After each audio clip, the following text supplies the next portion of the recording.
Hello, I'm here. I'm live. I'm in my room again because I got photos and stuff. I didn't want to take everything outside. So I'm going live from in here. Hello, hello, hello. It's Thursday. It's July 3rd. I hope everyone is good. I did you see my can you see it? I can see my hummingbird feeder from my window.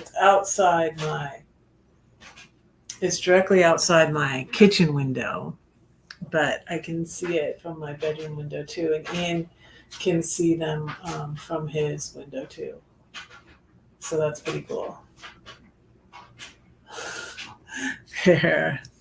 They're flying about.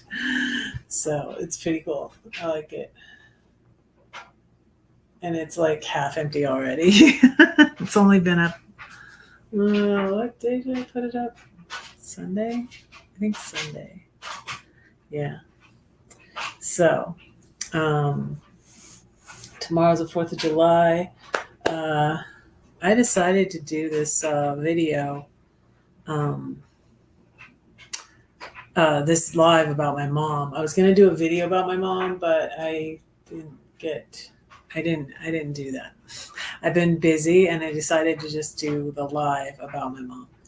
But I'm going still to light my candle and play my flute and everything. So let me do that.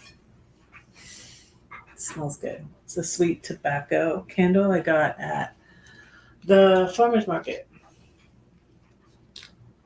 Red's flowers are called flames, so that's why I light the candle.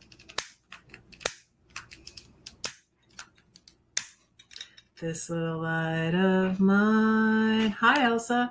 I'm gonna let it shine. This little light of mine. I'm gonna let it shine. This little light of mine. I'm gonna let it shine. Let it shine, let it shine, let it shine. How are you, Elsa? I know I talk about my mom all the time, but I never actually did a video.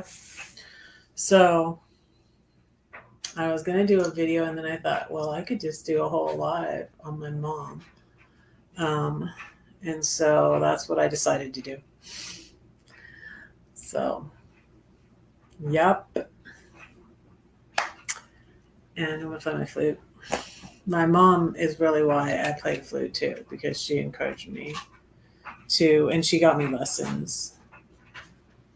And I did stop for a while because I was always horseback riding with my friend Louise in California. So I stopped when I was in California before we moved to Florida. And then I got flute lessons again when I moved to Florida, and she let me start. She let me go back to it, even though she didn't say like, "Yo, you quit, you can't do that anymore." She let me go back to doing it. And it was good because it was really hard move for us all moving across the country to Florida. Yeah, that's part of the story. In 1979, when I was 12, and my youngest brother, I'm the youngest of 7. So my youngest brother was 15. They took us too, because the rest of them were. My sister was 18, and they offered to let her go with us, but she didn't want to. She moved in with my other 2 brothers for a while, and then she got another roommate and was on her own. But yeah, so they moved us across the country in 1979.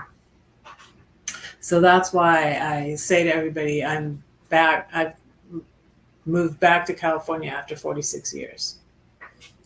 So, yep.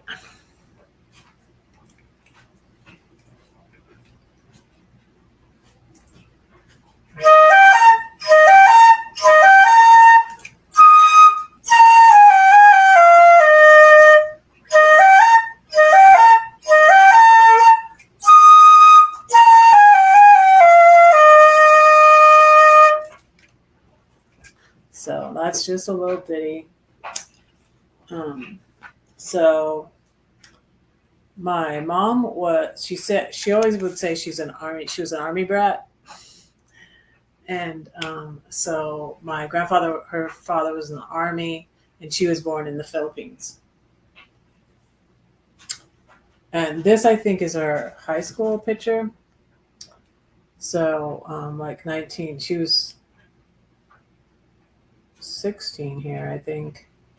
And she graduated from La Jolla High School. She was born in the Philippines, and then they were in New York because my uncle was born in New York. And then my aunt, who is the youngest and my mom's only remaining sibling. She had 2 siblings. My aunt was born in La Jolla, and my mom was in high school when my aunt was born, I think. Yeah. So that's my mom, and this is, I should have another, let me see. This is one, this is a baby picture. She's about 1 year old. It says on the back of this. And it looks a lot like my youngest, who we named Lydia Ellen for my mom. My mom's name is Ellen. Actually, her name was Eva Mae Ellen Olson, but they called her Ellen. This is my parents. So she was born August 16th, 1929 in the Philippines. Oops. See why I didn't want to take all these outside. That's my mom and dad when they got married. 1949, June 24th, 1929. Are you doing okay, Elsa? Oh, and I had recently found this one. I didn't get out a lot of pictures. I just got off work. So this is my mom when she had just my 4 oldest brothers. They've all passed away too. My mom and my brothers. So my mom passed in 2009. And it was difficult. She had health concerns, but she still was doing pretty well. She was 79 when she passed. But this is my 4 oldest brothers. This one's Tim, and then the next to the oldest is Mark, and then Chris, and then Paul. So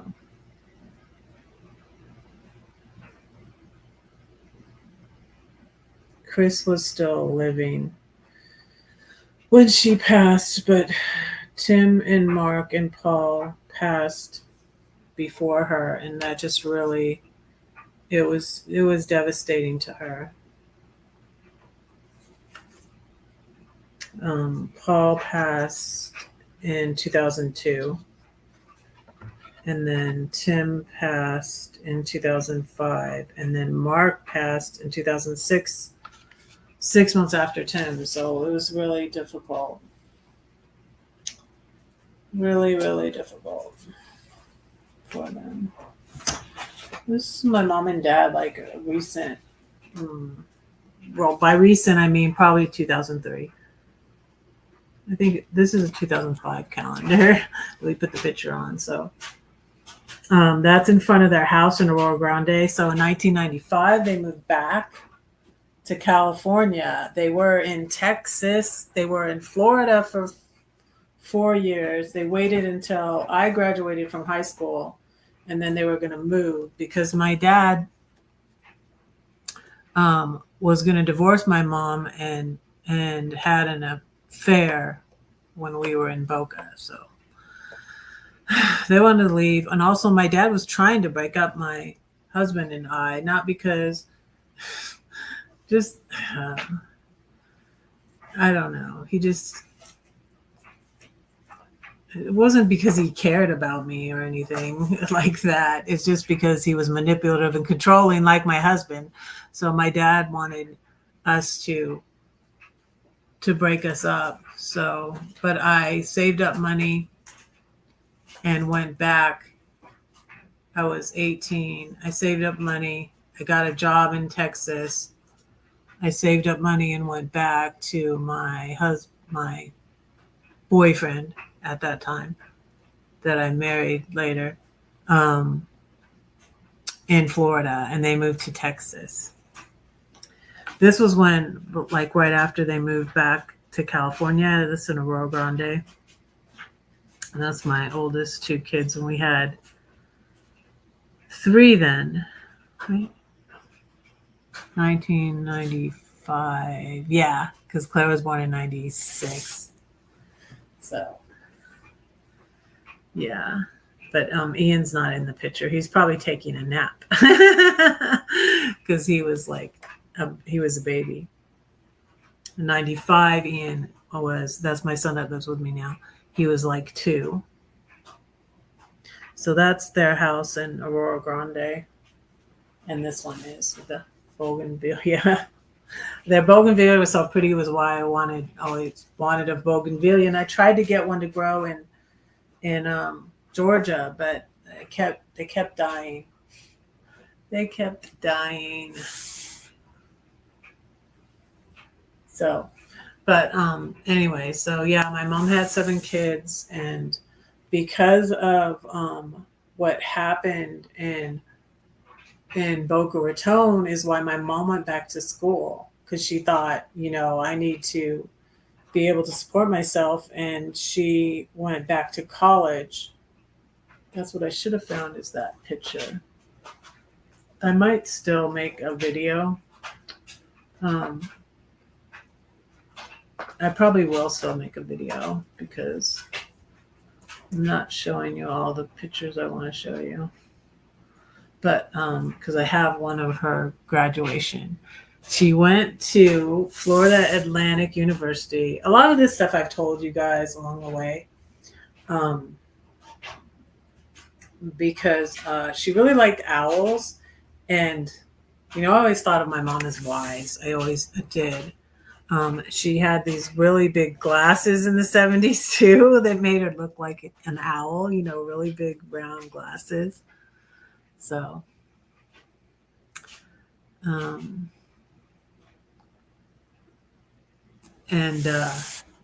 so I think I told you that this is my mom's owl up here.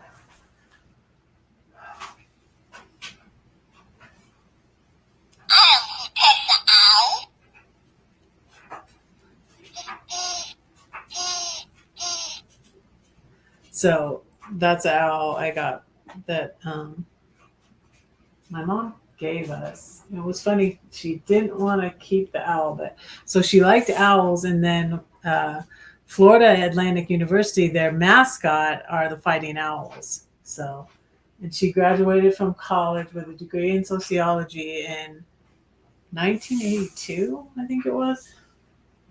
So, yeah. This is a little sign I got.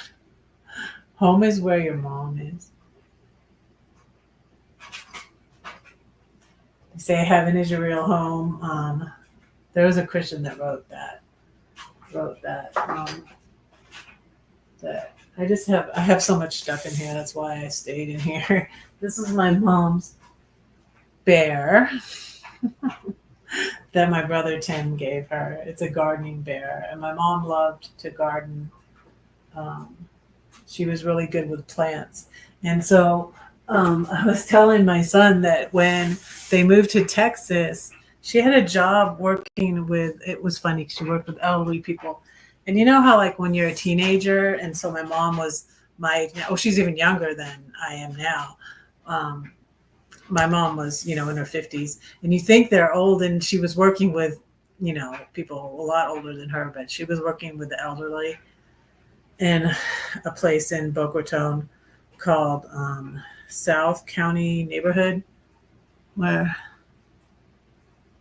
health concerns. Okay. We'll pray for you. Dear Lord, please continue to be with Elsa and keep her well and watch over her, Lord. And we pray these things in Jesus' name. Amen. And so one of the reasons I wanted to talk about this and that I still put the hashtag politics is because I'm good. I'm really good. I really, really enjoy my job.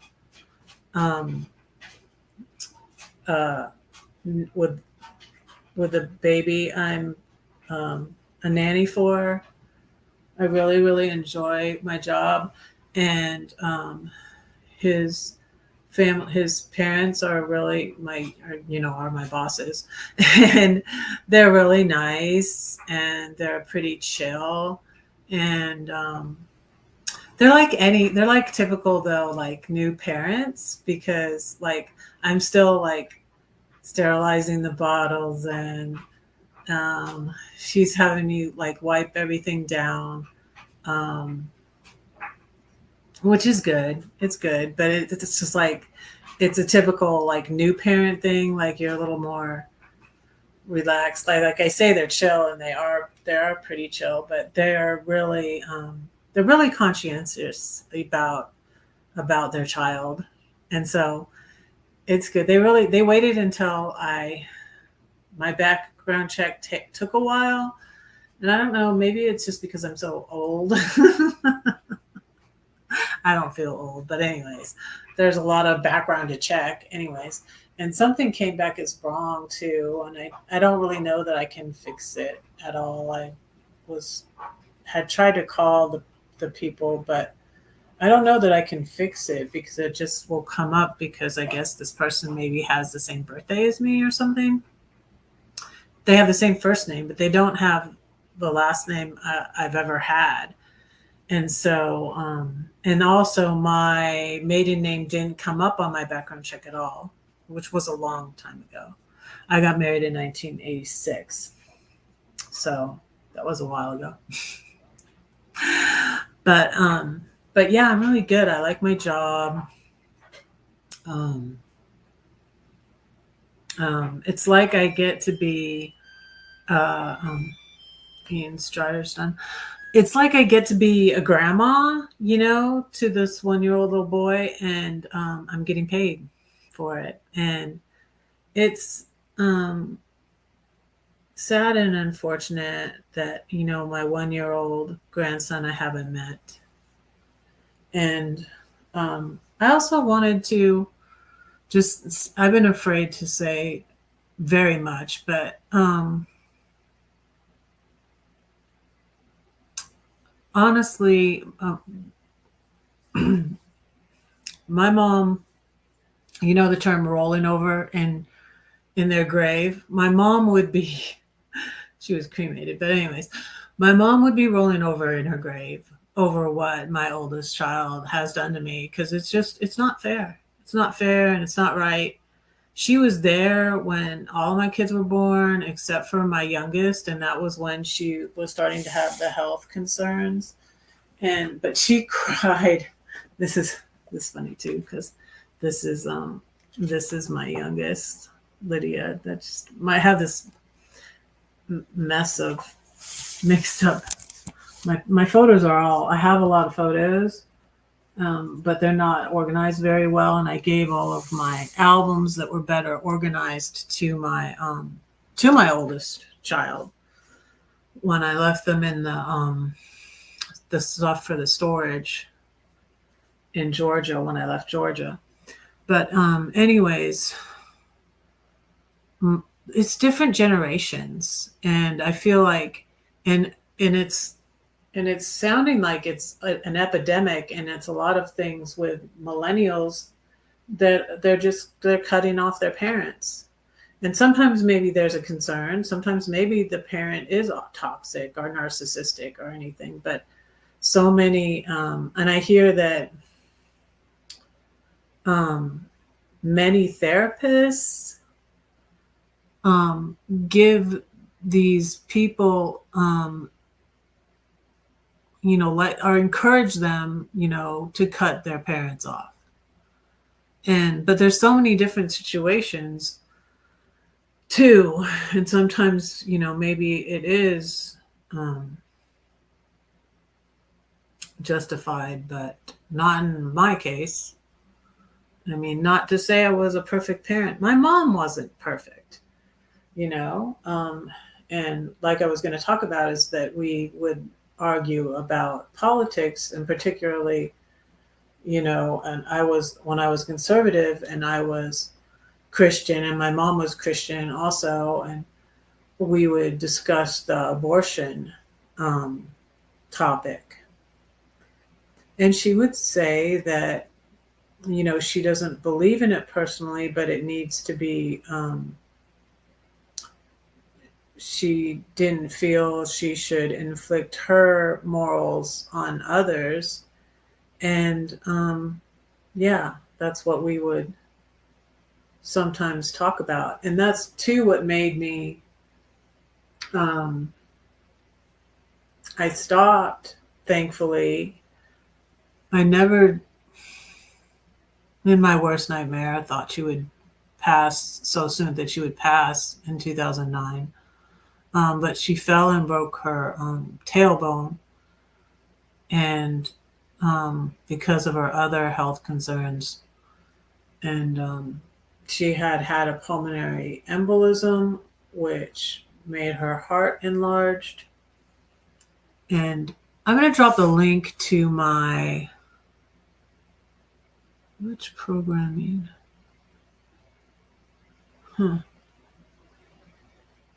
Much programming.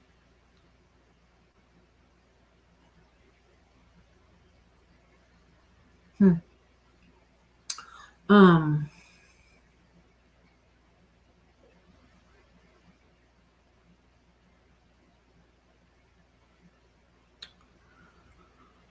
So where was I?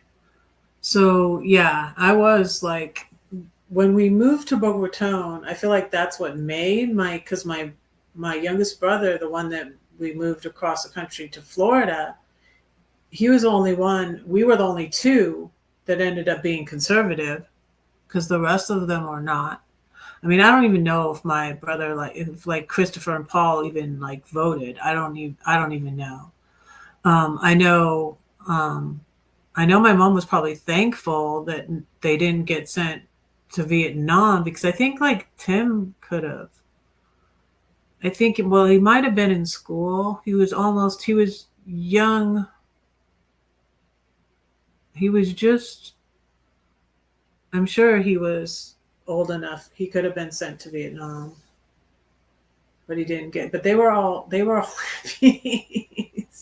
California in the 70s, and they were all hippies, and it was because we went to two different Presbyterian churches, and you can go. There's so many different just Presbyterian churches. There's so many Christian denominations, but there's so many Presbyterian churches, and we ended up going to two different churches, and one was PCUSA, which is the liberal branch, and they allow women pastors, and they allow women deacons and women elders. And then the church I ended up liking too, and I think that my brother Jonathan liked it too, was PCA. And they were very conservative, and they didn't have women deacon and elders, and they didn't have women pastors, and they were very much just like the Baptist church. They were very much just like the Baptist church. And we did start going to, my husband and I, we got married in that church. It's called Spanish River Presbyterian Church. And because my parents let us decide too where we wanted to go, and we would go to, they got involved at both of the churches. And then in the end, they decided to pick the PC USA church, the more liberal church, but I liked the PCA church, and they, let me go there. And that's where we got married in 1986. But that's how I ended up in the Baptist church. When we got up to Georgia, my husband and I, we started going to a PCA church, but it was really, really small. And that's what started and it's very, oh, my butterfly, yeah. I found this at Costco. It's a Lucky Brand shirt. Yeah, that's what I wore to work today. So, oh, I'm dark. I don't know if I should put the shade down. Will the lighting be better, do you think? But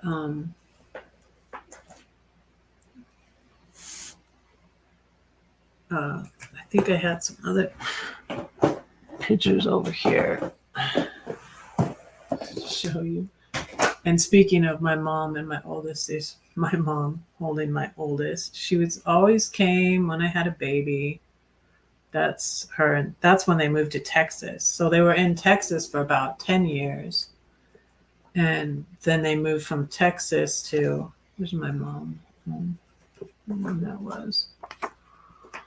They moved from Texas back to California in 95. So they were about 10 years in Texas. They were 5 years in Florida. And that was just like my middle school.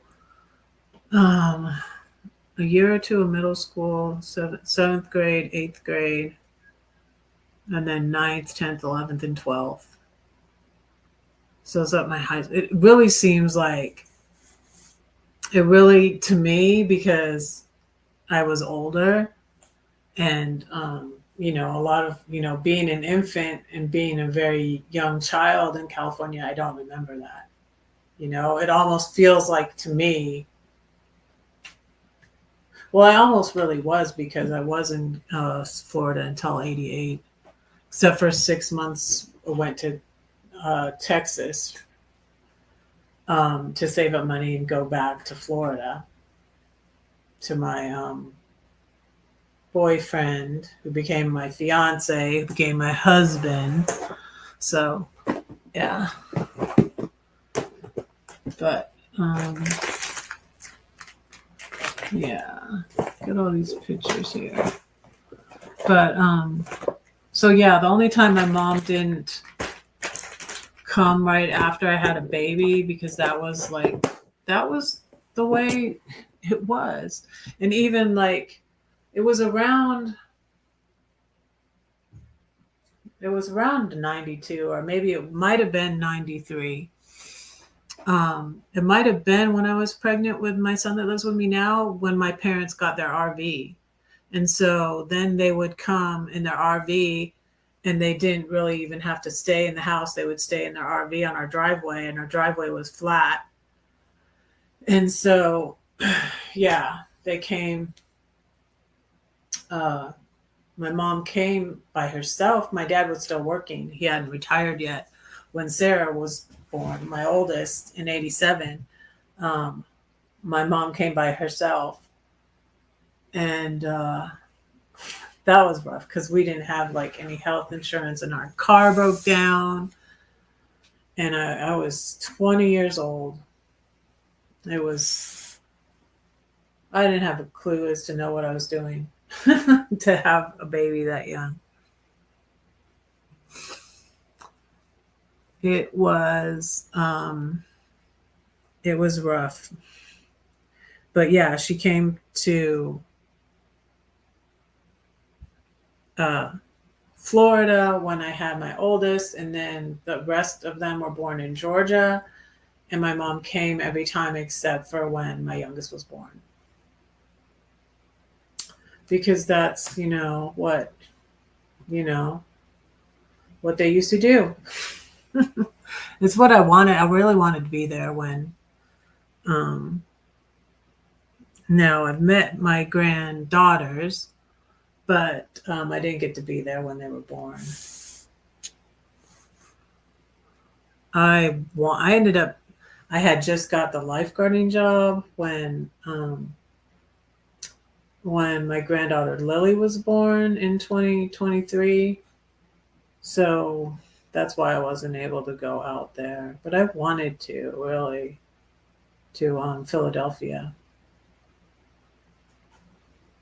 So three watching. Thank you for being here. Anyways, I do have a poem. I'll say the poem about my mom in my. I'll say the poem about my dad too, about my mom and my dad actually. And I want to say I'll say my storm poem to show you this. Oh, I showed you this before. This is funny. She got all these animals, and I had so much stuff from my mom, I couldn't keep it all. I had to get rid of some of it. But this is the animal I kept. She used to give them all these animals that made sound.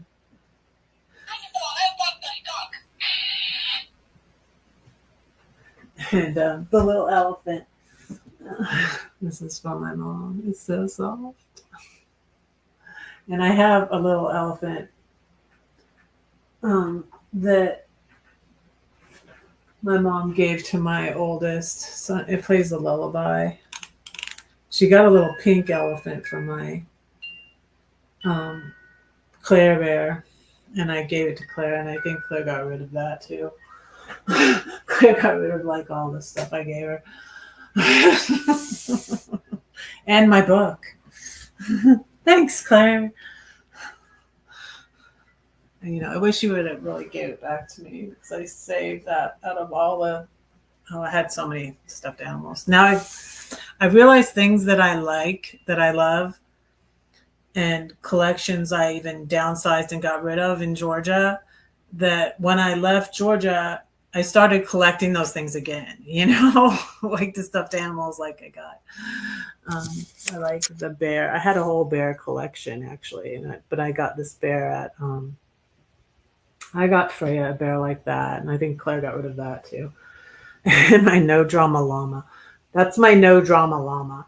So the things I love, I start collecting again, even though I got rid of a lot of them in Georgia. But I got a couple little things from my mom here. This is a little tiny nativity.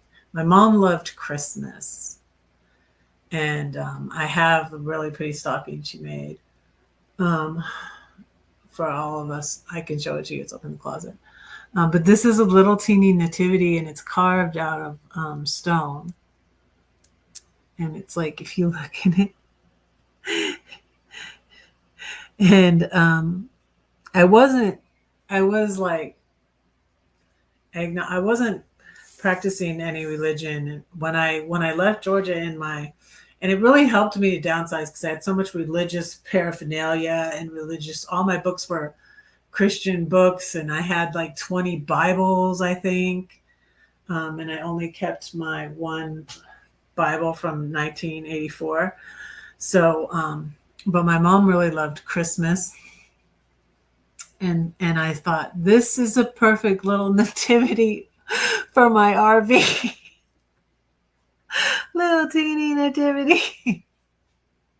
So I'm very into little things. I have all little things on my thing here. Oh, and yeah, I got another metal cross like this right here. I had a whole collection of crosses. And I sold them all together as a bundle. This guy bought them, and he was giving them to like all the women in his life for Christmas presents. And this is a little pewter horse my mom gave me years and years and years and years ago. We were in this little shop, and she was letting me pick out things for Christmas, and she got me this little pewter horse. And it was funny when I was going back and forth to the you see how it's playing the flute. And when I was going back and forth to the storage in Georgia and trying to sort everything out, I had dropped this on the floor and on the ground and stepped on it. And I'm like, no, my little horse. But because I kept all the little things like that, because I'm like, this won't fit in my RV because it's tiny. So it's funny. But this was I got from my mom's after she passed away, and it was a little candle I got her for Mother's Day, and it says, "Mom, you gave me you gave me memories to treasure." It's kind of old. I think it's probably, I don't know. She passed in 2009, so it's at least that old. It's probably 20 years old. And she did burn it down a little bit because I didn't burn it.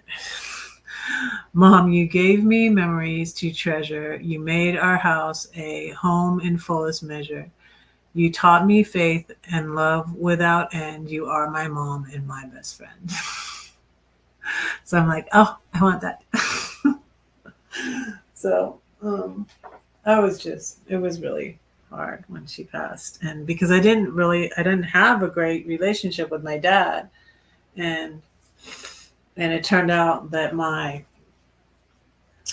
stepmom just really made it worse and more awkward because she was just she's very eccentric. She suited my dad well because she was very eccentric like him. But yeah.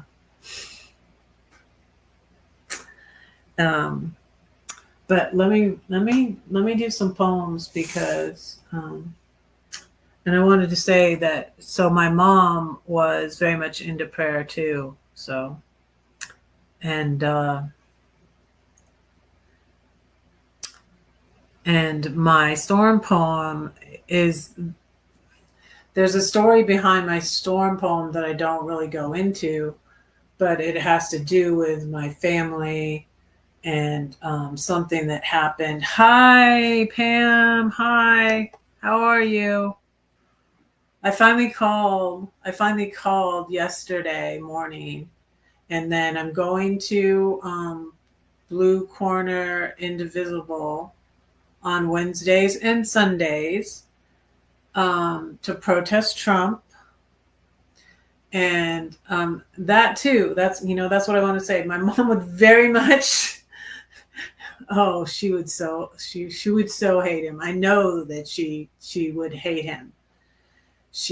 My mom loved Obama. She voted for him, thankfully. She voted for Obama. I did not. I was still a stupid conservative then. She voted in Obama before she passed. And I was glad she got to see that, the first Black president, before she passed, because she passed August 14th, 2009.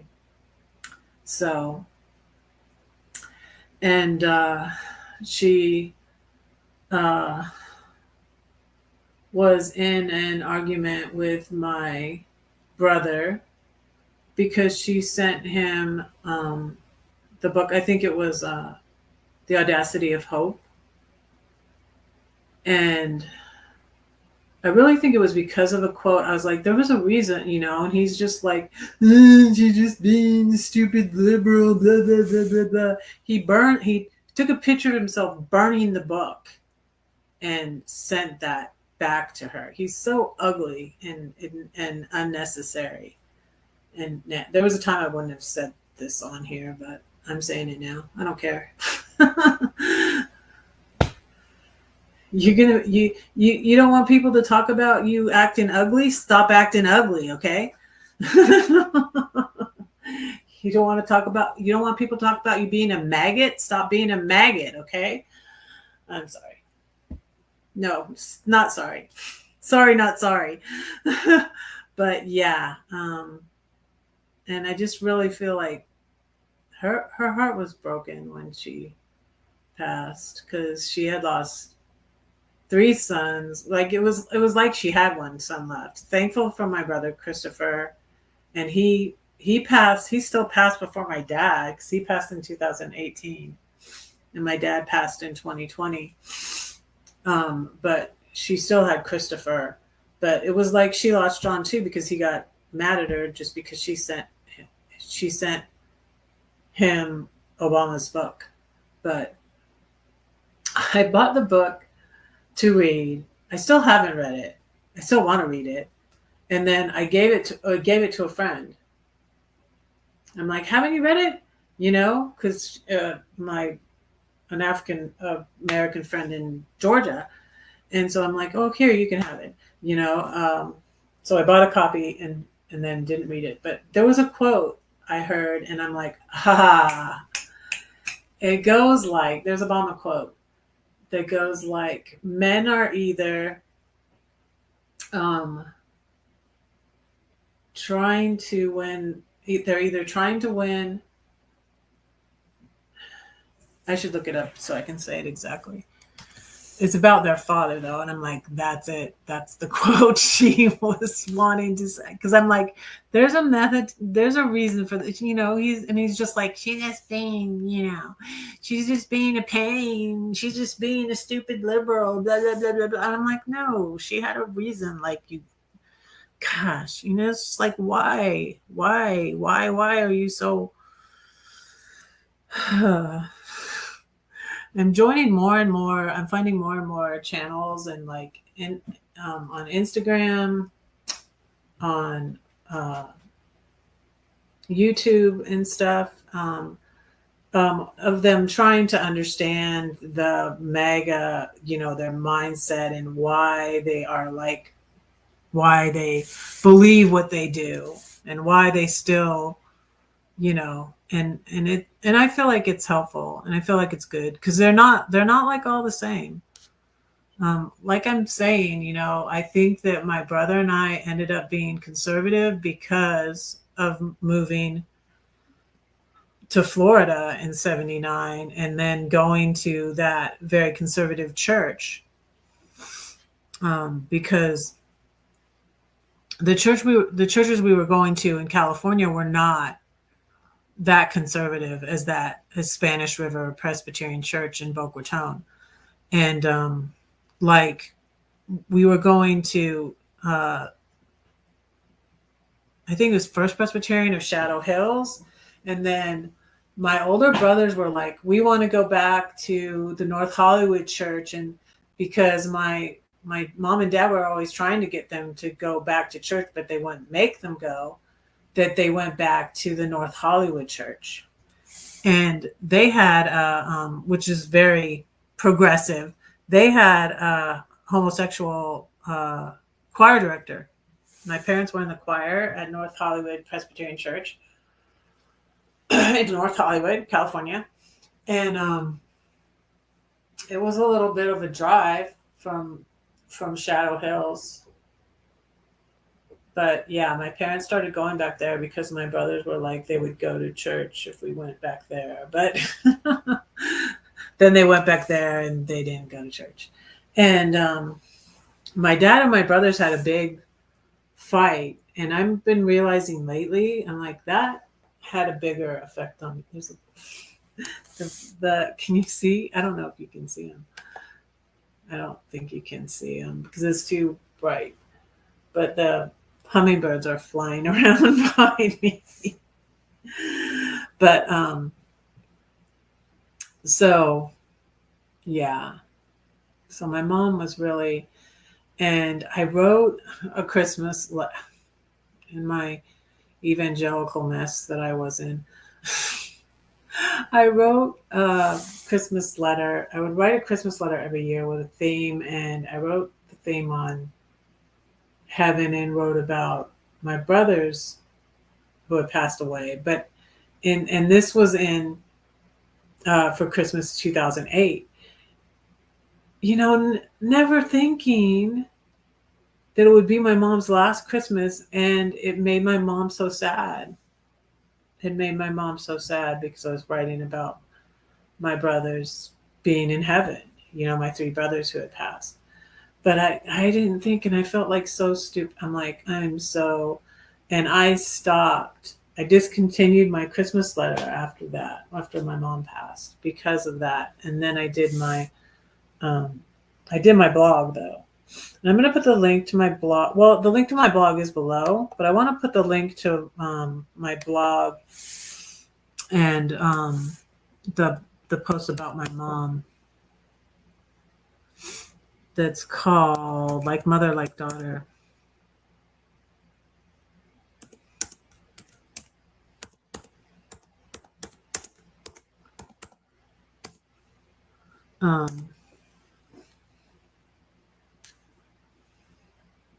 But my mom and I stopped talking politics, and I was just like,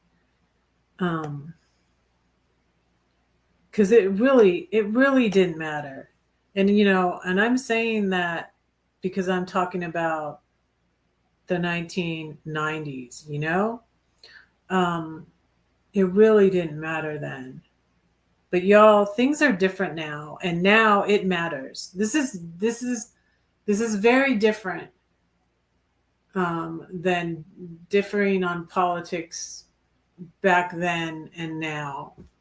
It's very, very different.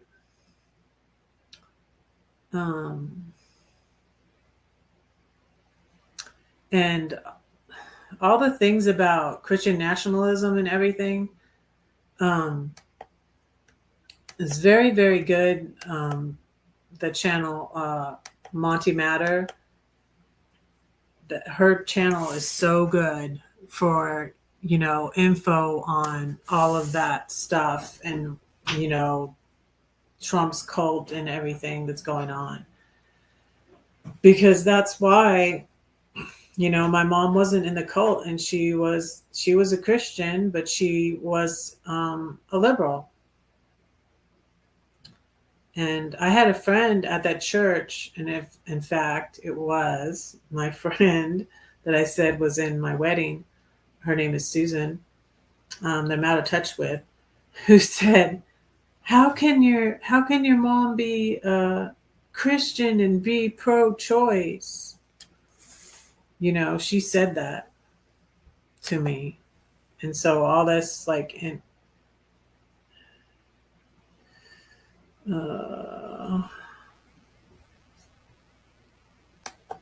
oh my goodness.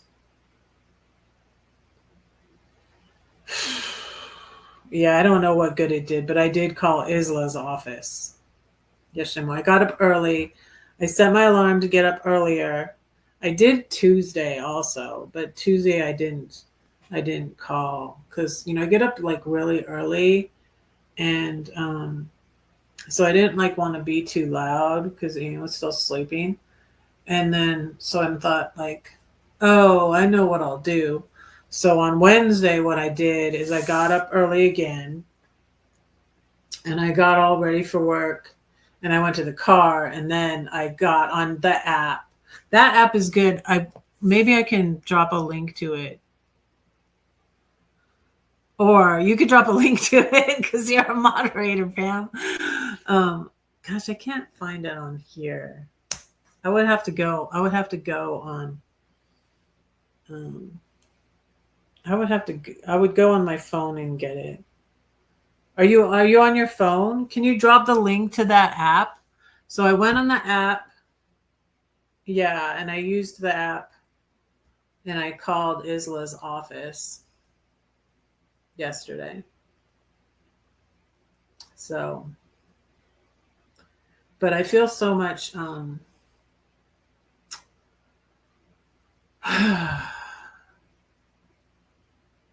I'm feeling discouraged lately, Pam. I joined, and it's because of this bill, because of Bezos, and I just joined Park Rose Permaculture's channel. But then she was talking about Oprah, and I used to really like Oprah, and she did a whole negative video on Oprah because Oprah went to Bezos' wedding. Do you have thoughts, Pam? I almost texted you.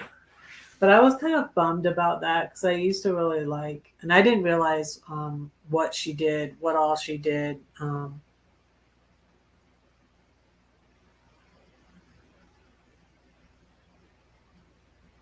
Um, yeah, but yes, Park Rose Permaculture did. I was kind of bummed, but I'm not. I think she's probably right. But I hesitate again to be like all. She's talking about like all billionaires are bad, or wrong, and I don't. Maybe they are, but I still like Tyler Perry. But I don't know. Maybe she's right. It was kind of discouraging to me, and I'm afraid. Oh, gosh, what news is there? They were trying to get it through before tomorrow, before 4th of July. Let me just tell you guys the name of the link and show you what it looks like. It's I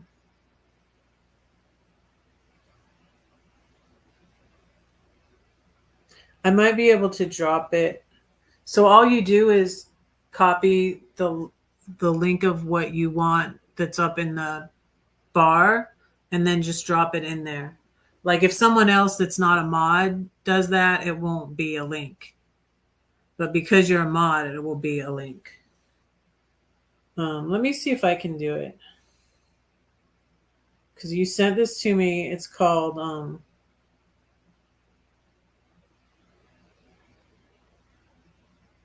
5 calls. It looks like this. Okay. If I go to it,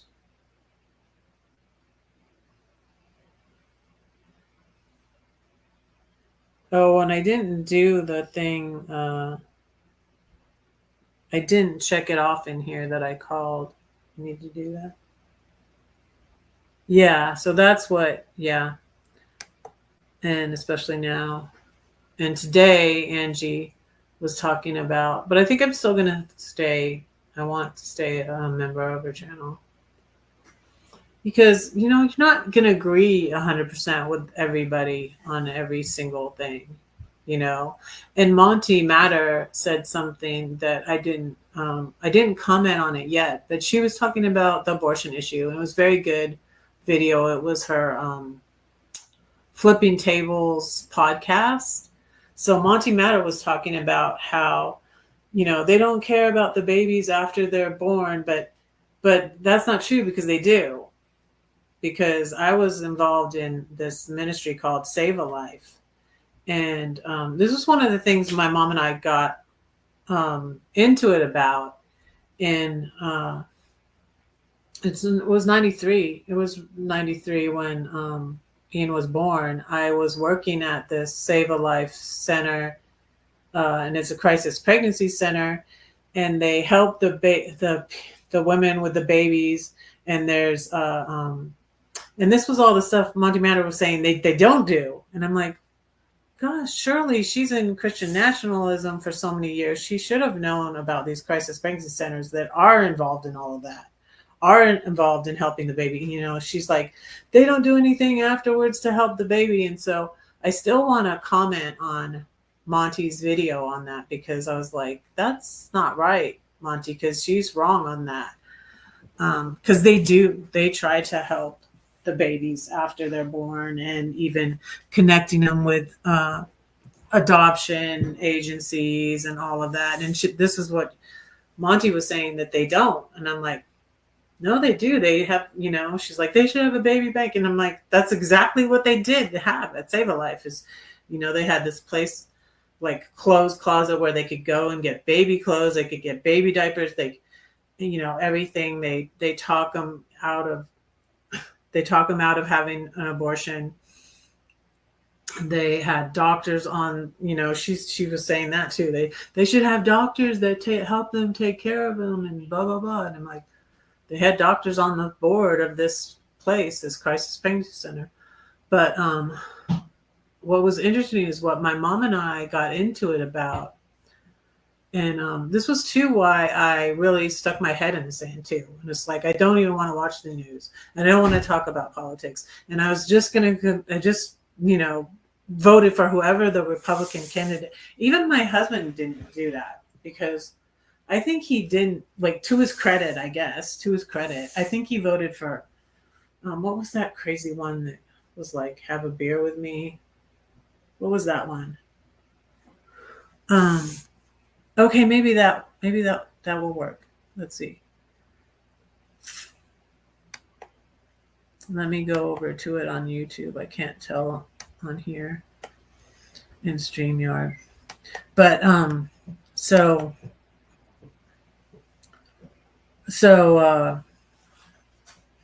the head, it was really sad because the head of this Save a Life crisis pregnancy center in Macon, Georgia, um he he took his own life, and it was around the time that my son Ian was born. It was around 93. Huh. Yeah, it works. Yeah, thank you, Pam. Thank you. I don't know why you're let me see. It's interesting. It looks different on YouTube now.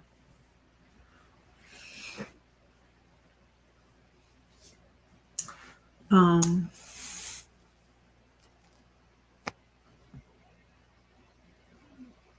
it looks different on YouTube now. You guys have little crowns by your name. I don't know why. Elsa does too. That's something new. I don't know what's up with that.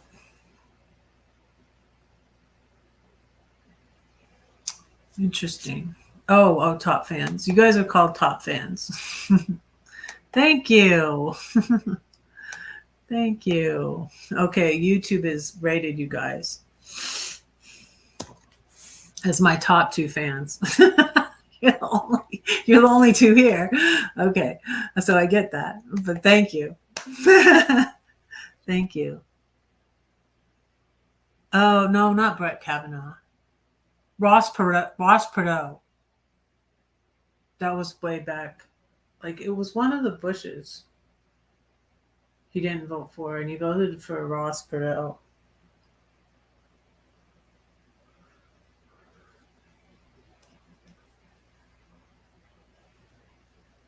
Was it not him? So, you guys, that are arguing with my mom, just like, it just broke my heart. It really broke my heart. And I'm so glad. And I attribute that to the universe or higher power, whatever you want to say, that I decided to stop talking with my mom about politics. I'm like, we agree on Jesus. We both, love God. And so that's, you know, we're not going to talk about this. And then she passed away in 2009.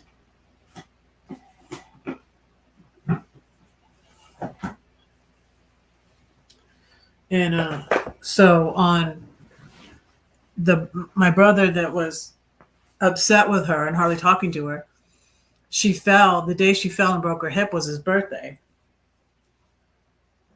Coincidentally, or not coincidentally, I don't think it was coincidentally. So my dad said she was moving a pot. Sounds like my mom. She was moving one of her plants on the patio when she fell. And she loved her plants. She had so many plants, and she had a rose garden. And my dad built her a sunroom on their house in Aurora Grande. And my dad would be like, "It's a jungle out there," because all her plants would be out there in the sunroom. Yeah, it was funny. And so, I know what I was going to say that I didn't get to. So I was telling my son that when my mom moved to Texas, I guess she couldn't find a job like she had in Florida with the South County neighborhood, which was services to the elderly and stuff. And she got a job with this place called the Plant Lady, and they would go around and take care of people's plants at different businesses and stuff. And it was a company that did that. Like, I don't even think they have companies like that anymore, but they would have, businesses and restaurants and stuff like that. They would go once a week and they would care for these people's plants.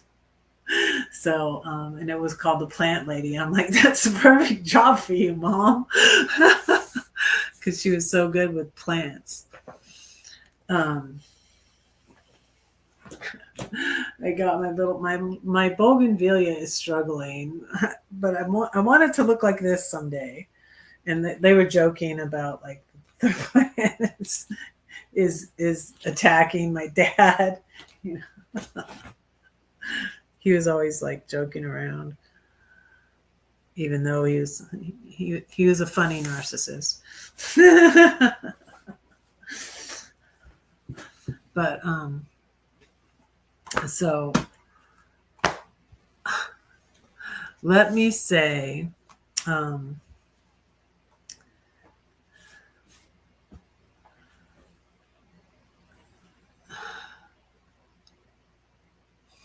so my storm poem was about a situation that happened with one of my children that was very, very difficult and really personal for my.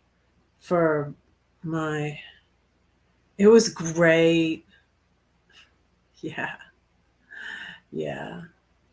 The baby is he's such a joy. He's just great. He's awesome.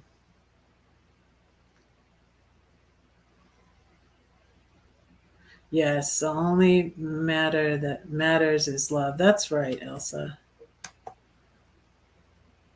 I was like, the important thing that we agree on, because, like, people are like, don't talk politics, don't talk religion, don't talk politics, don't talk religion. And it's like, those are very important, integral things of your life. That's why, like, here at Reds, we talk about religion and politics, because this is important. It's important. But back then, I do feel like it wasn't as important. But this is important now, because what Trump is doing is like, it's fascism. He's like taking away everybody. Kids are dying all over the world because they stopped U.S., not to mention people that lost their jobs, farmers that, aren't able to sell their crops for that. It's just like, it's already done like so.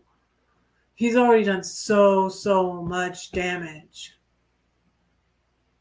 Gosh, I hope this bill has.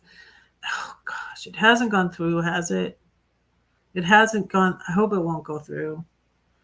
And I need to look over that list. We need to call the people that need the list that you sent me, Pam.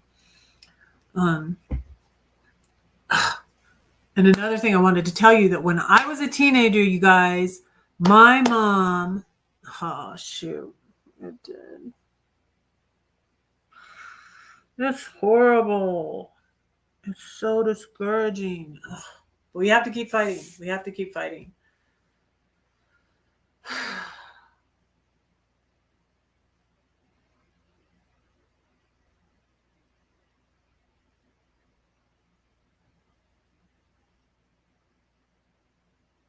Yeah, we have to keep fighting.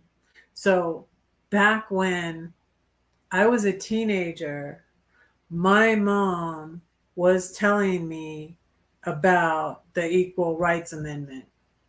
Still didn't get passed.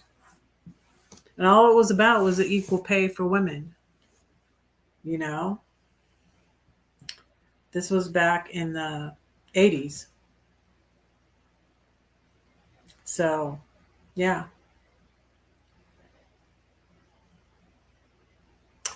But anyways, let me find that Obama quote that I was going to tell you. Obama quote.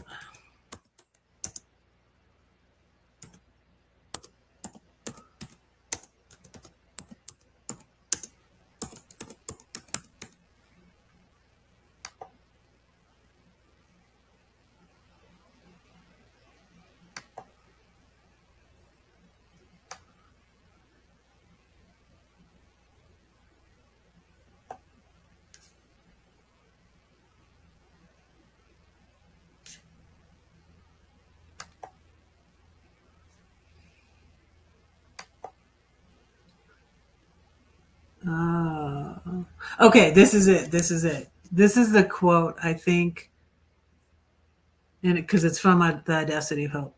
Someone once said that every man is trying to live up to his father's expectations or make up for their father's mistakes. So, and that very much because, like, we were moving across the country, and my brother was so angry. He was 15, and he was so angry about it. But we're like, oh, but it's saving mom and dad's marriage. And then, like, soon as we get there, my dad, goes off in a manic state and says he wants a divorce and gets a girlfriend at his work. So yeah. So which was it? I think he was trying to make up for his father's mistakes or something. Yeah. Yeah.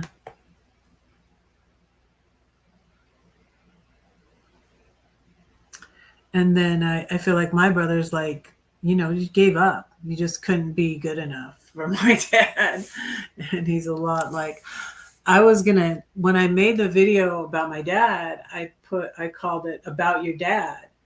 And I called it that because he's so much like my husband, and I thought, like, well, if my kids look at my channel, I think some of them might. I actually only think my oldest son does, but honestly, but it just made him super. Well, he was already angry. I mean, he's still angry. He was just angry. I mean, a lot of, and that's what a lot of megas are. I mean, not all of them. They're not all the same, but that's what I feel like a lot of megas are. They're just angry, and that's not healthy. They go by us. So it's Wednesday. It's in Poway. So it's Wednesdays from 5 to 6:30. We stand on the corner. My sign says, remove Trump, reverse the damage, and reclaim democracy.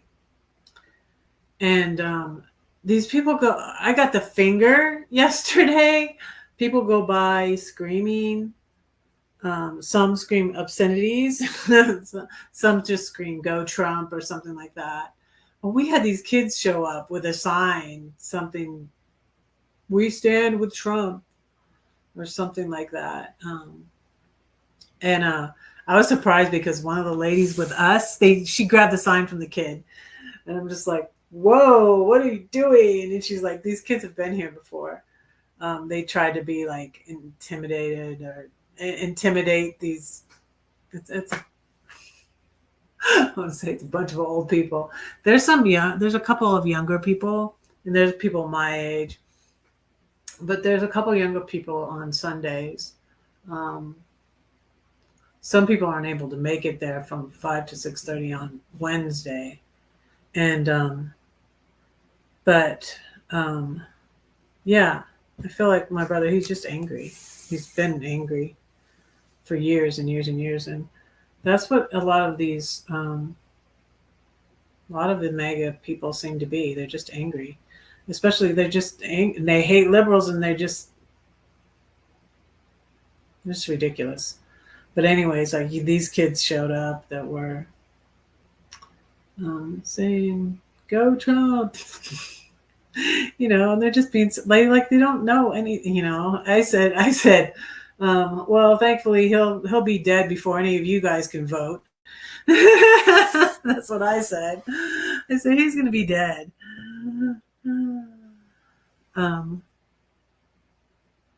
Yeah. Yeah. See it the hard way. Hmm. Uh-huh. But my mom like wouldn't. Mm-mm, mm-mm. And honestly, yeah, and I thought about saying this, and I just just to say it. Yeah, my oldest grandma would not be happy with you and what she's done, and not inviting me to her wedding, and I'm not able to meet my grandson. It's just not. It's not right. And it's just that's what my job is to me. It's like a little wink. It's like a little wink from God, and it's like you're good, just like me starting to. And it was a while I was doing Airbnb before it clicked to me too, that wow, they're treating me like I was such an awful mother, and they're ostracizing me, and they're treating me like crap. And now all these young kids are coming, are they're basically paying me to be their mom. These kids, from the what was it, Georgia Tech, the Georgia Tech kids that were my kids' age, and one was a intern at the. His name was Sam. It's funny. My best and my worst um, guests were Sam. Sam, the kid who was the intern at the base, and then Samantha. Oh God, she worked at the chicken plant. I think she was an intern too, but she was oh God, I had no clue she was upset, and she gave me a bad review, and I was just like I had it at that point. Then I quit doing Airbnb. That was in 2019, I guess. Yeah, 2019. Oh, and that's when I was just ugh. But most of the my get they loved me. I got a lot of good reviews, and a lot of young people. And I'm like, it's like it's like they're paying me to come stay with mom. And in my nanny job is like I'm getting paid to be a grandma. It's great, and it's just one child, and it's not a hard job. It's an easy job. He's such an easy baby. Um, he's so smart. He's learning new words. He's walking really well. It's awesome. My job is awesome, and um, and it's things like this is why I came back to God, and it's like I put all the I'm not an evangelical anymore, and are Christian nationalists, are conservative politically, but I still definitely believe in God, and my mom did too. And so my storm poem,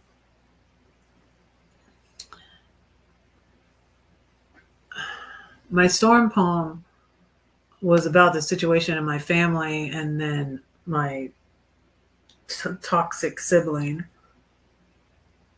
was trying to tell me how to parent when she doesn't have any kids, and just attacking my mom, my siblings, you know, not my older, well, except for Mark, maybe sometimes would say things, but my older siblings were very, loved my mom and were usually pretty respectful of her. But my two remaining siblings that are here were really very disrespectful of my mom, and that kind of set me up too, because that set me up to just follow the pattern, and just like my mom stayed with my dad and he was narcissistic, and that set me up to be like used to this um pattern or whatever. I did marry someone just like my dad, and it was codependent like my mom, and yeah, put up with a lot of crap that I shouldn't have. But my mom prayed, and I got upset. And in my poem about the storm, where don't do nothing was what my sibling said to me, that my mom did nothing, and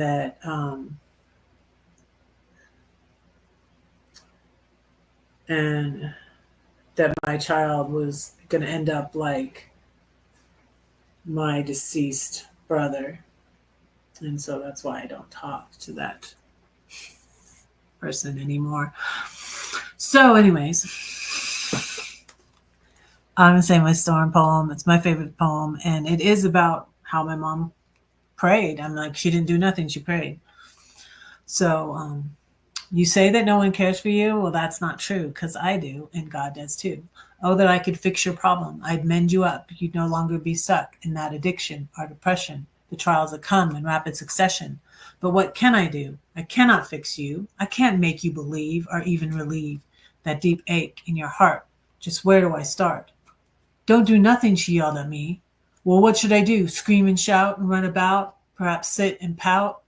No, I'll fight a war upon my knees. In quietness and confidence shall be my strength. He keeps my prayers and my tears. Perhaps the overflow makes the rain to water all the pain upon the earth. I'll thank him for this thorn. I'll praise him even when I'm worn, 'cause he carries me through the storm. He walks to me on the tempest sea. The rain brings life back to my dying tree. And one day through the clouds I'll see the rainbow. Yeah. So that was about my mom, about, although it's not specifically said, but that was about a situation in my family and my mom. And I want to read you the My Chains, that was 16, which is really, it's kind of about my dad, but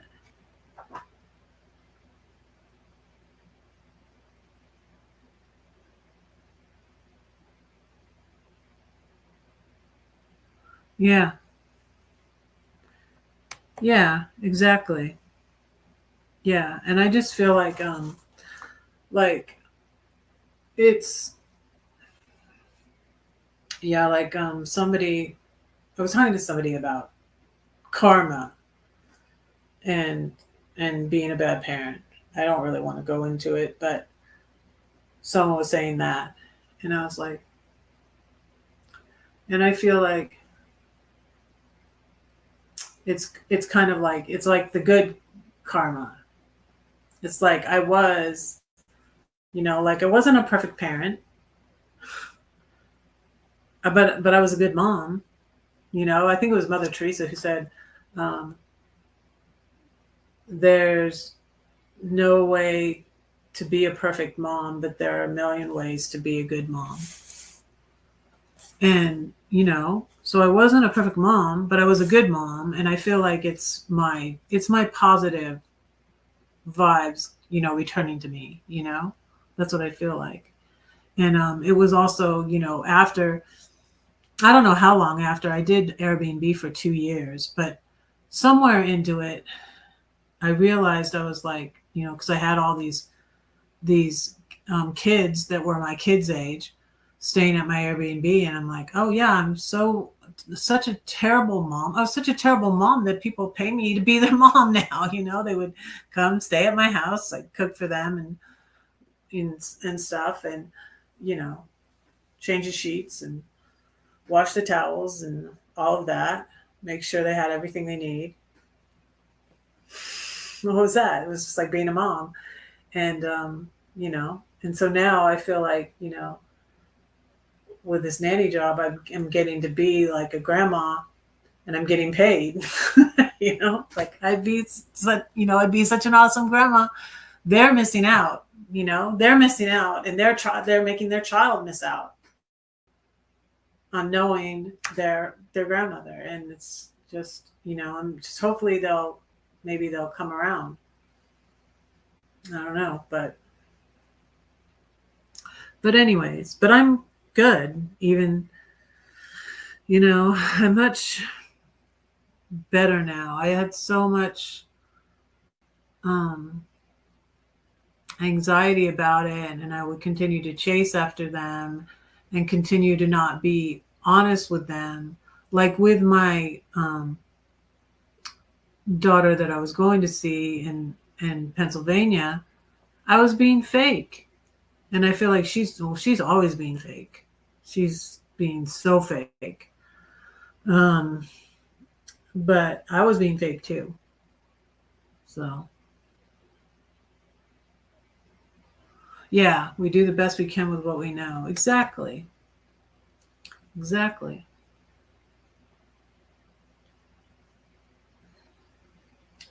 But this poem called My Chains, I wrote, um, I don't know, 2013, 2014, around that time. And is about what I went through in high school when my dad was cheating on my mom. And I got very angry too, with my dad. And I stayed, I stayed angry with him for a while, really. I really did. But I still kept him in my life, really, for my mom's sake, because she stayed with him. And she, that's what she wanted. She wanted to stay with him, and she was able to stay with him. So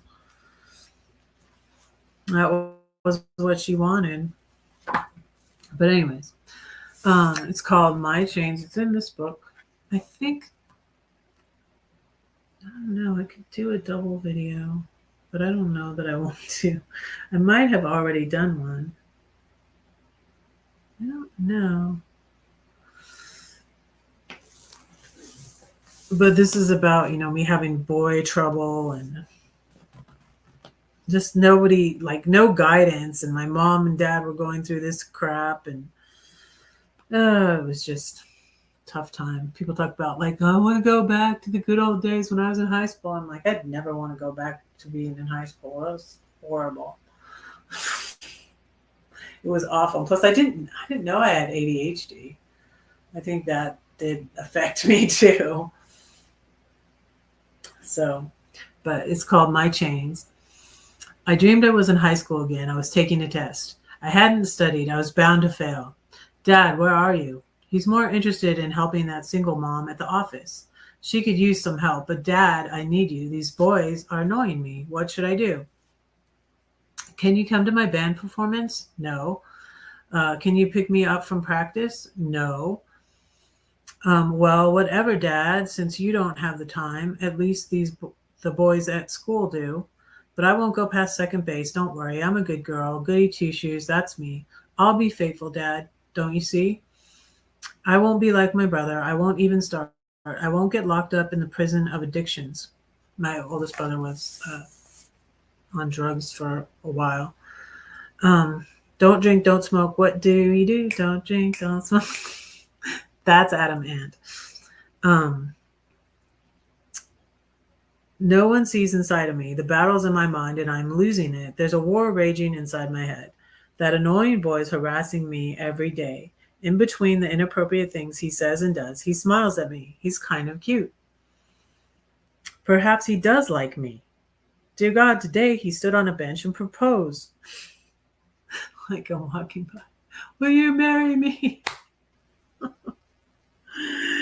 It's the nicest thing he's ever said to me, but he doesn't even know who I am or that I'm enjoying this attention. This guy is nuts over me, go figure. Having this power is intoxicating. This can't be happening. I'm addicted and I can't get him out of my mind. I didn't let on to that he knew that to him, but I'm addicted and I can't get him out of my mind. It's like gravity, the spiral down. If he doesn't annoy me, I'm disappointed. Lord, please help me. I'm so pathetic. He makes me manic high. Mom doesn't notice. She's trying to be both parents.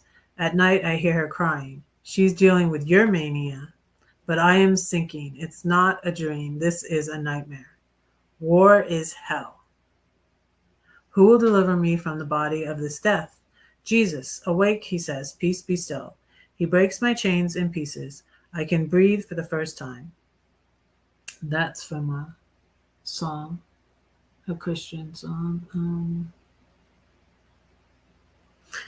I can breathe for the first time. I take in the warm air, look up to heaven and whisper a prayer. Thank you. For a while he leads me beside the still waters. He says he'll be my perfect father. Up further on the mountain than I can see awaits another battle. But with Jesus there is victory. That's the headspace I was in, that I was giving the credit. It was giving the credit to God, but it was like to what I focused on and what I really had this battle too all through my marriage because of my husband not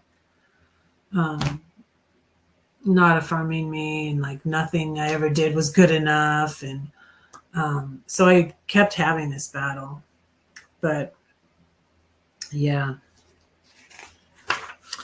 And I want to read the one about my mom. So yeah, my mom was born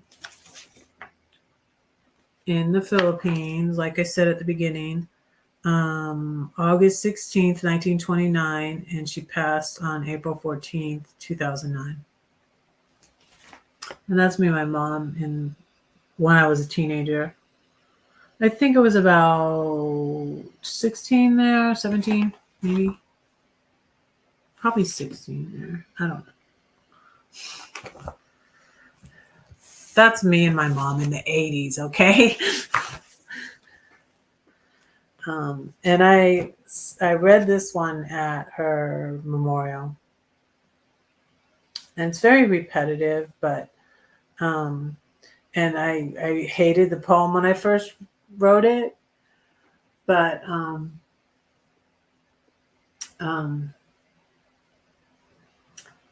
but then I was reading my mom's journal, and she's talking about perfectionism, and perfectionism is a thief.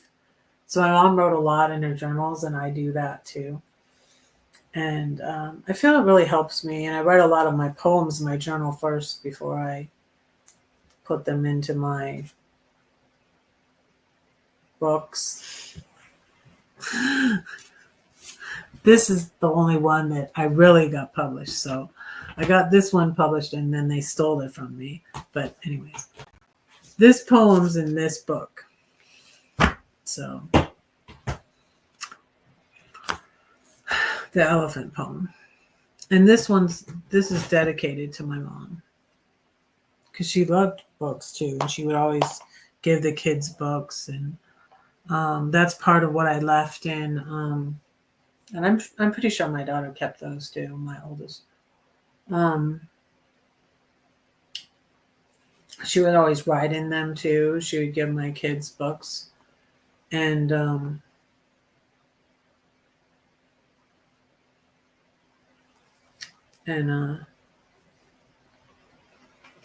she said books were the best gift because you can open them again and again. Well, that's a quote from somewhere, but she said she loves to give books. For my mom, Ellen Olson Hewitt, who loved to give children books because they are the best gifts.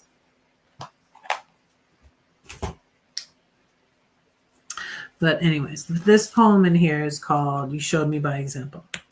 And the verse I put before it is, charm is deceitful and beauty is passing, but a woman who fears the Lord, she shall be praised. Proverbs 31:30. Oh, another thing I want to say too about the abortion issue.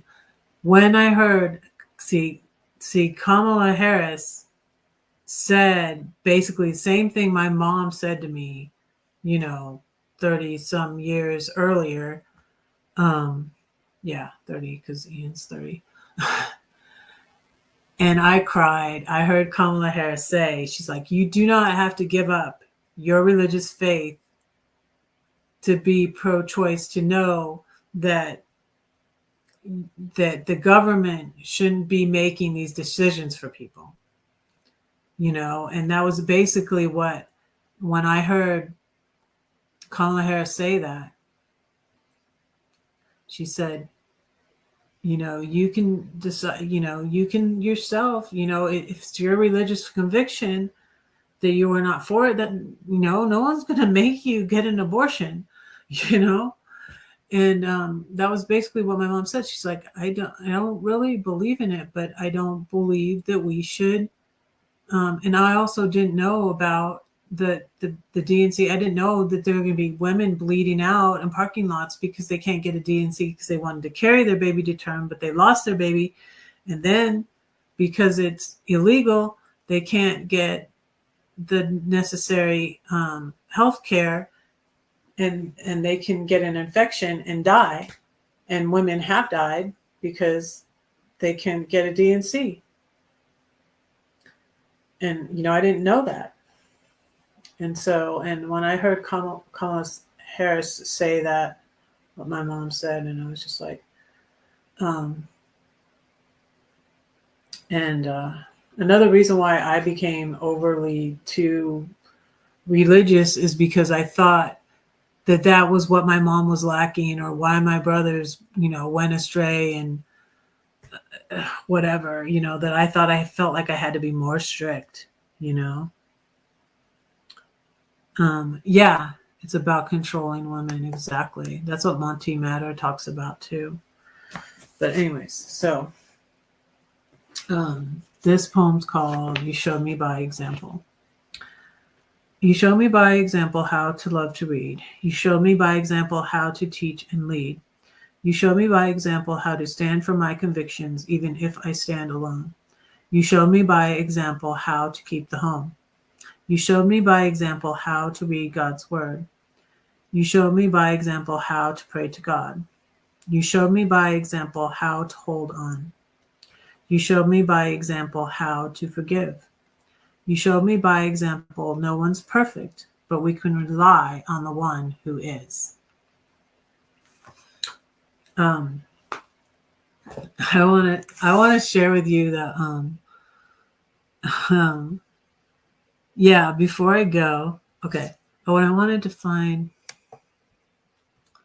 my blog post. Let me find the blog post about my mom.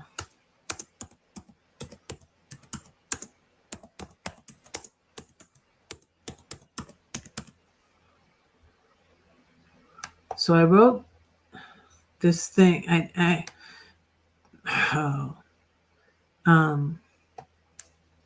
Gosh, there's so much. That's why I was like, I can't even do a video. I was like, it would have to be more than one part and all of that. But I still might do a video. But I don't know. But there's just so much, because there's so much that my mom and I went through.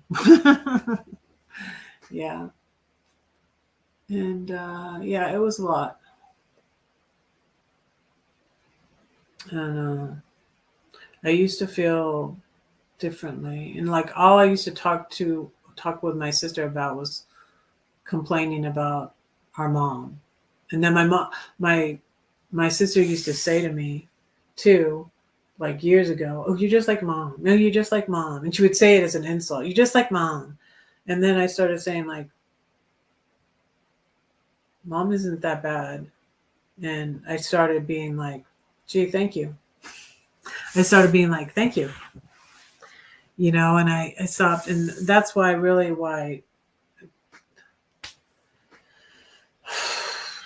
it just got worse and worse with my sister, because we didn't have anything in common. I have kids, she doesn't have kids.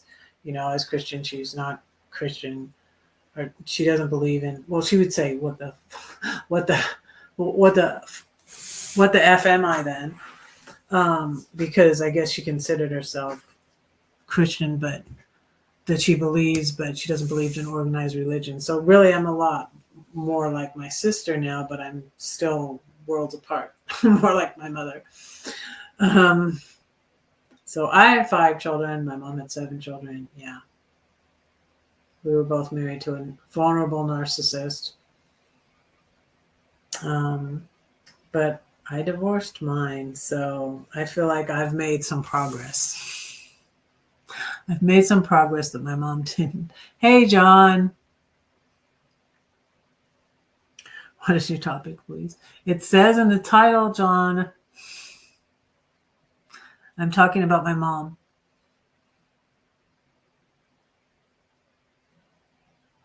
And I am talking about politics again.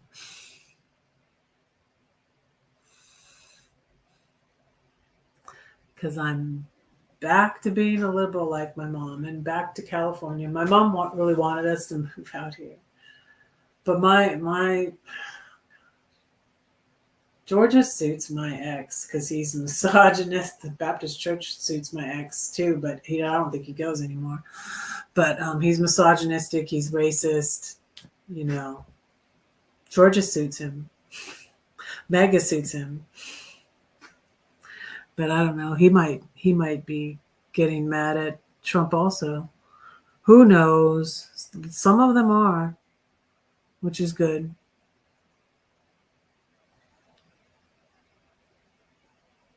Yeah, we did like the fair. And we found some plants. Oh, I want to show you something. You guys, I want to show you something. He found some more furniture in the garbage last night. I'll show you. I took a picture of it, but I didn't post it yet. I hid it. My dryer open. Let me show you. Oh, and you got this little ottoman too. See, and here's where the hummingbirds are. You can't see them.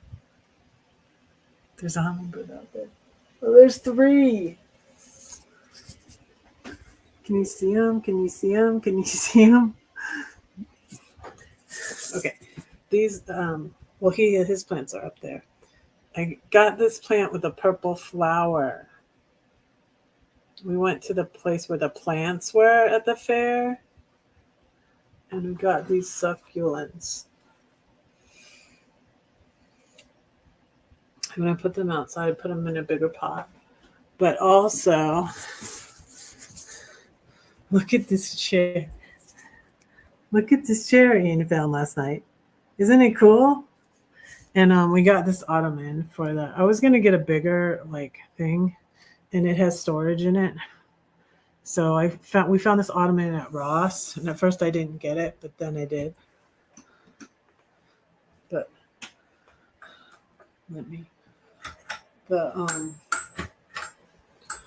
but see the chair, isn't it nice? See this chair we found?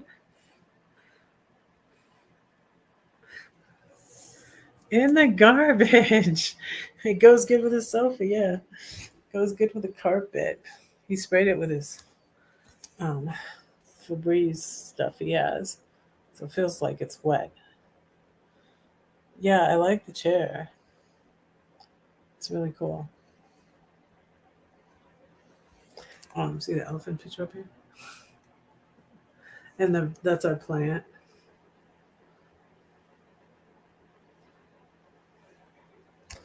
But yeah. So yeah, so my topic is my wonderful Christian liberal mom.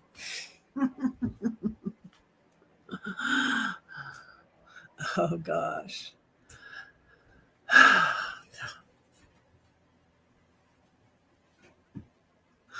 Oh my goodness, I just thought of something. I could tell you guys. So we had this Trumper neighbor that my friend Mary told me that he passed away.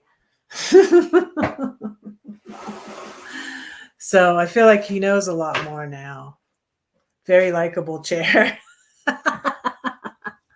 Thank you. Thank you. Thank you, Elsa. So what I found in all these pictures is this. This is hard, to decide what to keep. It's so much stuff I had. So this is something from Georgia that I kept. That was one of my stuff, and I had it in here with thing. So back in the 90s, I feel like my brother was clean for a while.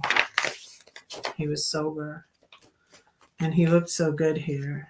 This was when he worked for this is my oldest brother, Tim. He worked for Valley Crest Tree Company. That was back in the 90s.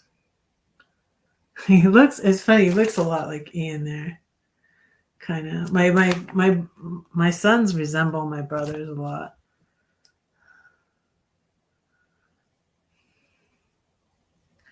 So, yeah. When he's out, he sees stuff when he's out doing door dashing.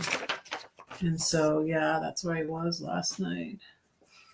This is my brother. I think that kind of looks like my grandson.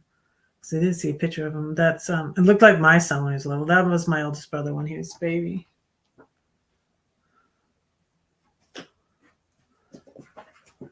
So, yep.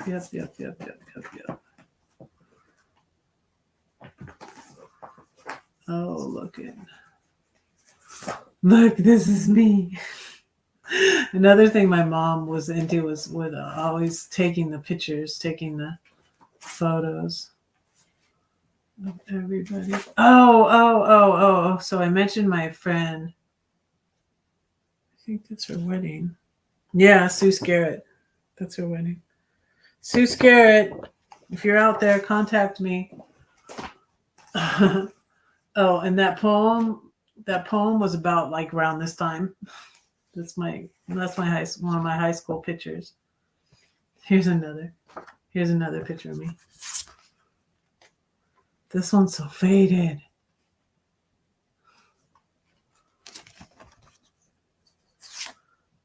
Two and a half years old. There I am at 2.5 years old.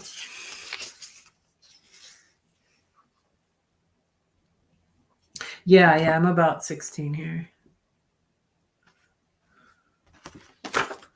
Yeah, that looks like around the time when this one was taken. That was in Florida. My mom cried too when I told her we named. I was sad because she wasn't able to come when Lydia was born because she had the pulmonary illness. She was on oxygen. She was able to come out later that year. My dad drove her across the country in the van, and around October, it's Albert's.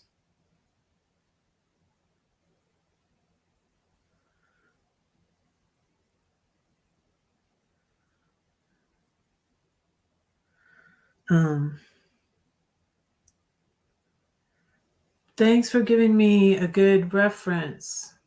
I love my job. This kid is awesome.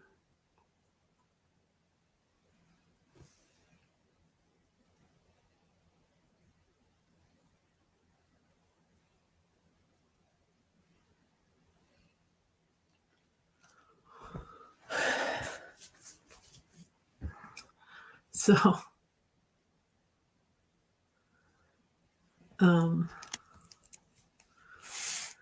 yeah, it's Albert's birthday. I think he's 31. He's almost like a whole year younger than they were in the same grade, but Ian's September, and Albert's July. So they're almost like a whole year. Albert's almost like a whole year younger than Ian. So,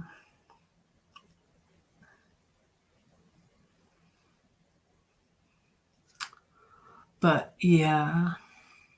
So I texted Albert, happy birthday. Hadn't talked to him in a while.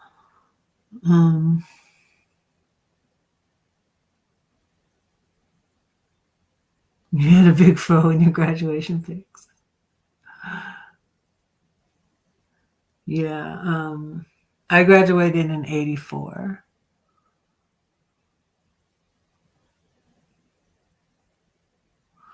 So, um, yeah, I was thinking about like my brother Mark's girlfriend. I was thinking about like how I used to always go on 1974. Wow.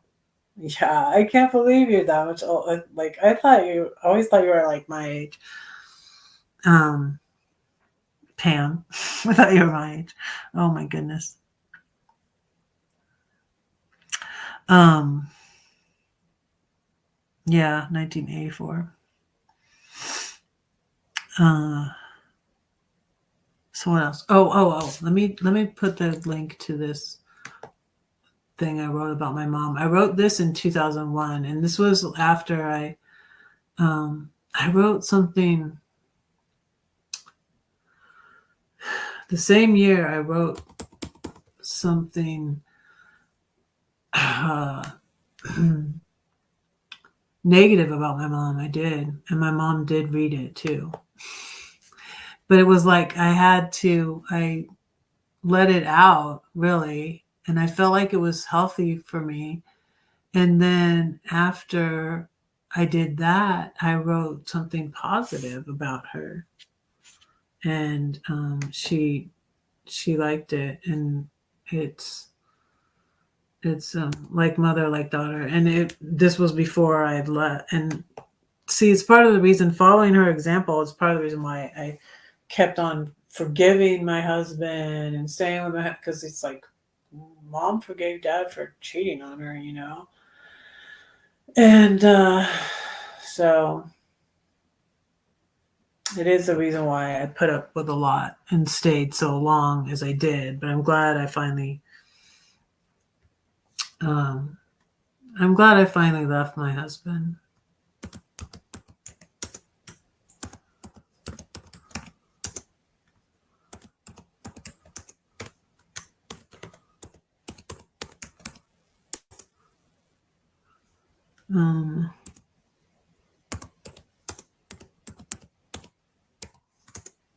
Okay.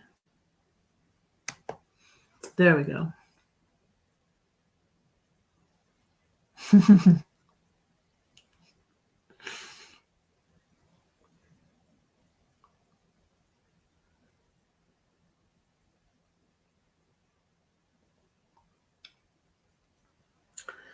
Yeah, and so like he found that table too.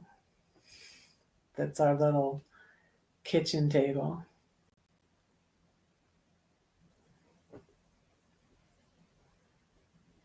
Um,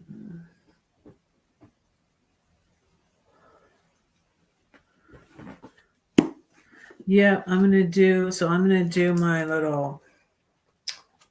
Oh, I know what I wanted to do. Is I want to share with you my mom's pastors. She loved this pastor. Was our pastor, and she's a liberal too. So yes, her name is Eugenia Gamble. You could go follow her. She wrote a book recently, yeah, and I was gonna get it. I need to see if I can find it. My mom's pastor.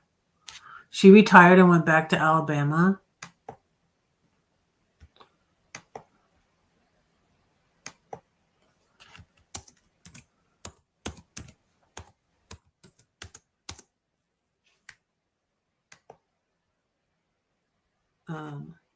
We're gonna watch this, okay?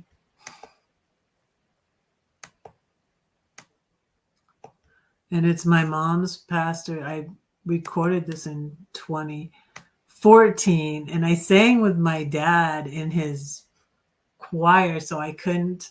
So I had to ask her. I'm like, darn, I wanted to video that, and I couldn't because I was singing in the choir with my dad. And so I asked her to say it again. And she said it for me again, and I videoed it. So it's from 2014. But I'm going to show it to you. because this applies to resistance. And I know, oh gosh, you can follow her on Facebook. Her name is Eugenia Gamble. And I don't know if she's still on X or not. Maybe she's on Blue Sky. But like you people that like don't, oh goodness. I feel like Meg is giving like all Christians a bad name, and all Christians are not like that. It's not Christian how they are acting. So that's why I wanted to do this video about my mom. That's why I wanted to do this live about my mom. So because all Christians are not like that, are not like Mega, are not like the Baptist Church in Georgia. And so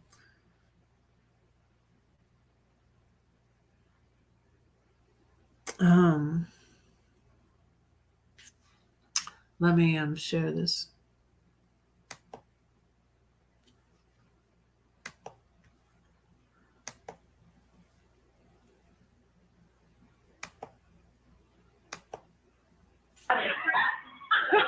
She started laughing. She felt weird. Okay. All right, here we go. And may God bless you with discomfort and easy answers, half truth, and superficial relationships, so that you will live deeply and from the heart. And may God bless you with anger and injustice, oppression, and the exploitation of people, so that you will work for justice, freedom, and peace. And may God bless you with tears to shed for those that mourn, so that you will reach out your hand to them and turn their mourning into joy. And may God bless you with just enough foolishness to believe that you can make a difference in this whole world, so that you will do those things that others say cannot be done. Now may the grace of our Savior Jesus Christ, the amazing love of God, and the communion of the Holy Spirit be with us this holy day and forever. Amen. Amen. Thank you. Yeah. The Republicans just passed the most devastating piece of legislation to ever come through Congress. It's an Yeah. Yeah. Fargo's permaculture. Yeah, is a good channel still. Although I was sad to hear all that about Oprah, but yeah, she's probably right.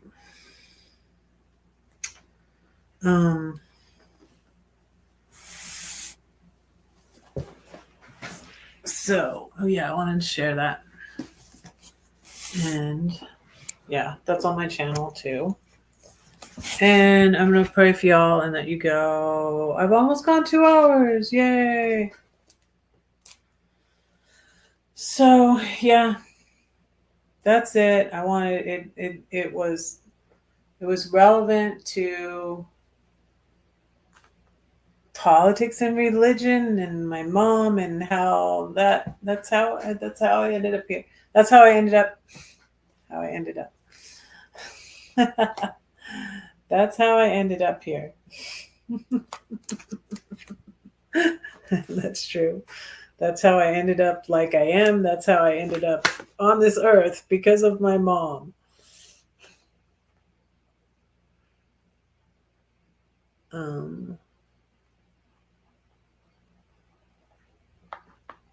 Is my pen working? I get so excited when Elsa came in last Thursday that I didn't pray for the country, and I wanted to tell you all that I prayed later, and I was like, oh, I forgot because so good to see you all. Thank you for being here. Thank you for bearing with me while I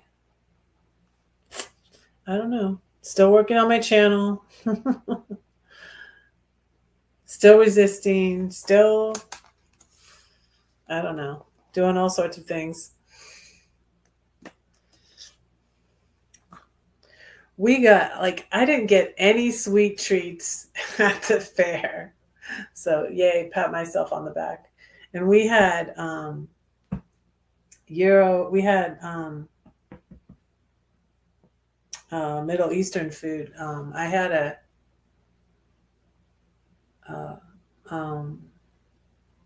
chicken and a pita with it was kind of like a gyro, but it was chicken. And Ian was like, "This is the healthy. I think this is the healthiest fair food I've ever had." And I was like, "Yeah, me too," because it was like salad, and he had falafel and a pita, and didn't get any deep fried anything. Um, we looked at all the art and stuff and the plants, and we didn't go on any rides, but it was good. And then we went to the beach afterwards, so it was really nice. And I got more rocks for my um, big booms already. Happy 4th. Mm-hmm. I think I'm gonna do the surf and turf again tomorrow. Let me see who's here. So, um,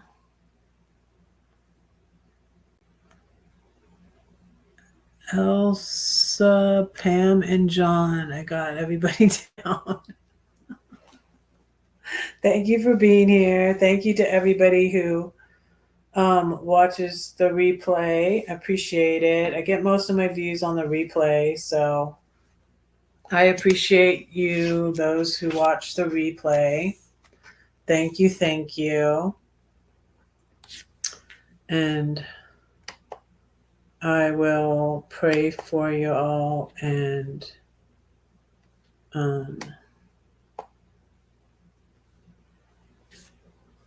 pray for the country this time. Yeah,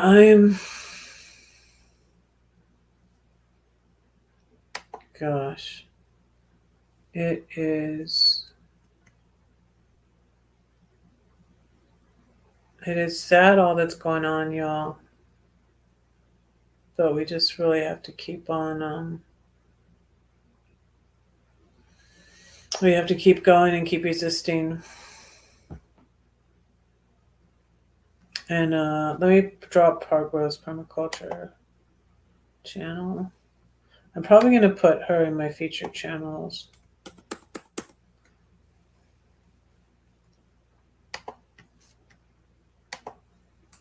Okay. Let's pray. Dear Lord, thank you for these friends and followers. I pray that you'll be with them. Please be with Pam and bless her and her family. And thank you for her support. And thank you for always guiding us, Lord. Please bless Elsa. I pray that you would heal her and be with her. Bless her children and her fur babies. And watch over her, Lord. Please bless John. Continue to heal his foot. Bless his friends and family. Thank you that he got out of the nursing home. And I pray you be with him, Lord. Lord, we pray for this country. Help us to continue to resist. Guide us in what to do. Thank you that I called my representative yesterday. Lord, please let people wake up. Please let people who voted for Trump wake up and realize all the damage he's doing. Lord, please help people. Thank you that Obrega got out, Lord. I pray that he'll get justice for what was done to him.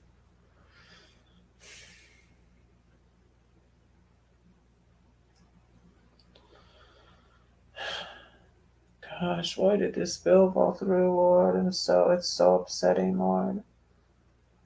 We pray for the people in the Middle East. We pray for Ukraine, Lord. And just my heart just breaks for this world, for our country.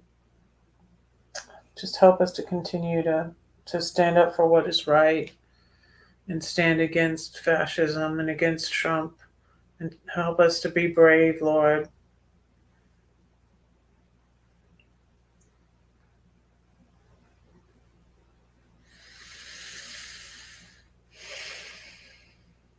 Guide us, Lord. Thank you for my job, Lord. Please bless all my children, and I thank you for them, and especially Ian.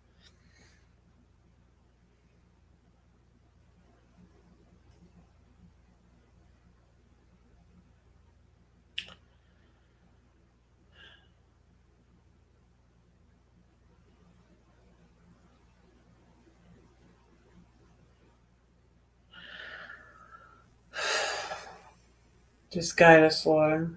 I pray these things in Jesus' name. Amen. I don't know what to say. I'm upset about that bill. That this is just it's so awful. I'm glad to be doing something though. I'm glad I found that group. Wednesdays, so it's Wednesdays from 5 until 6:30, and then it's Sunday from 11 to 12:30. Yep.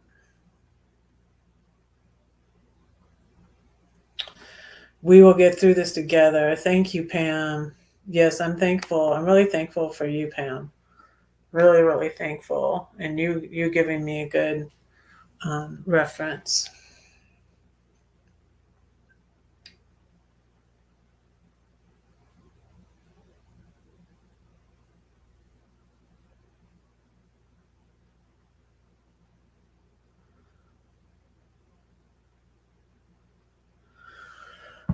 So, yes, thank you. Don't say that no one cares for you, because I do and God does too. Don't forget to pray for Red, because Red is praying for you. Thank you. Love you all. Thank you. Bye. See you next Thursday.